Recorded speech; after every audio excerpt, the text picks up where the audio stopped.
เอากดรับไปก่อนปั๊มแล้วอีกวันหนึ่งที่มันให้ซื้อทุกคนนี่10 โทเค็นนะถือว่าคุ้มมันให้แค่อันเดียวนะทุกคนนะว่าอย่างไรโอ้โหไทยขอสักสกินเถอะอุ้ยเนี่ยซาวโอเคอย่าลืมนะสำหรับเพื่อนๆคนใดอยากเติมเกมก็คือทักมา Facebook ตัวนี้เลยนะเพื่อนๆซื้อขาย ID ก็คือกันจะมี Facebook กับ WhatsApp ตามที่ขึ้นเลยนะทุกคนระวังอาจจะมีเฟซปลอมแล้วก็เบอร์ปลอมเนาะเบอร์ของไอคือขึ้นตามนี้เลยเนาะสามารถทักเซตแล้วฟังเสียงได้ถ้าเป็น FCI ต้องจื้อเสียงนะทุกคนอย่าลืมมาเติมเพชรนำเยอะๆเนาะทุกคนมาติดตาม Facebook นำถ้าฮอดมือแล้วจะมีการแจกเพชรแจก ID เนาะทุกคนทาง WhatsApp ก็สามารถเซตได้เนาะทุกคนซื้อขาย ID เติมเพชรคือเก่าโอเคสวัสดีนะเพื่อนสำหรับคลิปนี้ก็จะมาแนะนำวิธีซุ่มสกินแบบประหยัดของ Mobile X Street Fighter นั่นเองนะทุกคนตัวนี้เป็น ID สำรองของไอเองวิธีนะทุกคนตอนนี้มันจะมีโทเค็นเข้ามาอยู่นะทุกคนแต่เราต้องไปเติมก่อน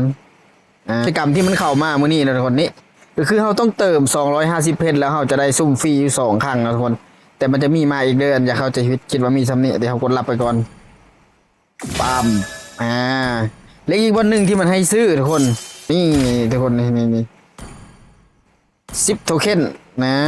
ถือว่าคุ้มมันให้แค่อันเดียวถ้าแบบทุกคนเอาแบบประหยัดนะทุกคนก็คือเอาโทเค็นมันมา2 รอบนะมันจะมาวันที่10 เดือน 7แล้วก็วันที่17 เดือน 7นะทุกคนมันมีมาอยู่2 รอบเขาต้องซุ่ม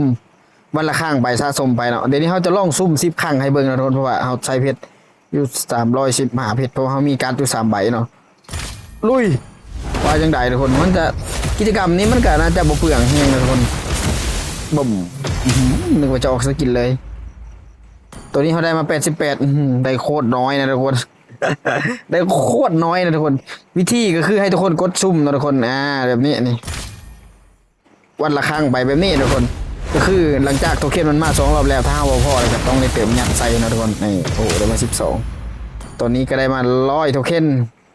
สรุปคือได้100แต่อาจจะลองกดอีกรอบนึงนะคุณ450เพชรมันลดจาก500ลดตึ้มว่าจังไดโอ้โหไทยขอสักสกินเถอะอุ้ยเนี่ยซาวถือว่าดีรอบนี้ถือว่าดีโอ้ตัวนี้เขาได้มา218นะทุกคนกดรับนี่หลังจากเขาซุ่มไปแล้วเขาก็จะได้ซุ่มฟรีอีก1 ครั้งตั้มโคตรเท่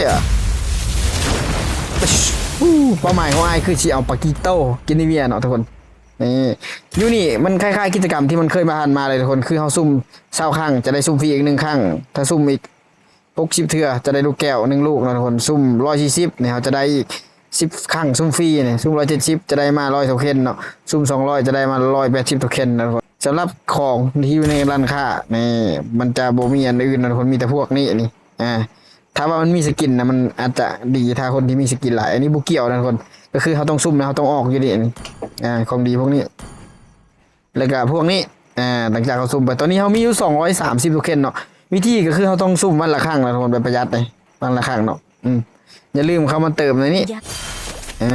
ใส่ละเติมมาให้นี่อยู่นี่แต่ถ้าทุกคนแบบมีกำลังหลายเติมไปเลยเนี่ยเติมคุ้งเลยเนี่ยทุกคนจะได้ดาวแบบนี้มานี่ดาวไว้ซุ่มพวกสกินคอลเลกเตอร์นะแต่กำลังไอบ่มีก็เลยนี่เติมแต่250เราจะได้ท่าของกล็อกนี่แล้วก็มีซุ่มฟรีอีกนี่ได้การ์ดซุ่มนั่นแหละอย่าลืมการ์ดมันมา2 ครั้งนะทุกคนให้ทุกคนเตรียมตัวเลยร้านไอก็คือรับเติม